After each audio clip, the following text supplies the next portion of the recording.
এরা কিছুদিন আগে তাদের বক্তৃতা ছিল, যারা বাংলাদেশে ঢাকা বিশ্ববিদ্যালয় চালাবে তারা দেশ চালাবে। এই কথা বলতো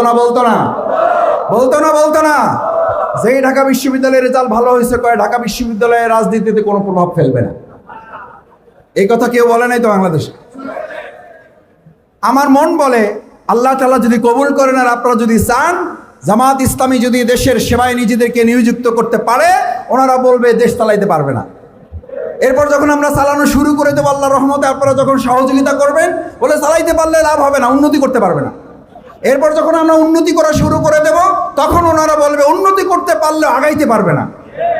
এরপর যখন আমরা আগাইতে থাকবো এবং ইনশাআল্লাহ জামাত ইসলামীকে যদি আল্লাহ কবুল করে, জনগণ যদি 5টা বছর আমাদেরকে দেয়, আমরা বলছি এই বাংলাদেশকে সিঙ্গাপুর, কানাডা, আমেরিকা বানাবো না, এটাকে সোনার মদিনার, এটাকে সোনার বাংলায় রূপান্তরিত করবো।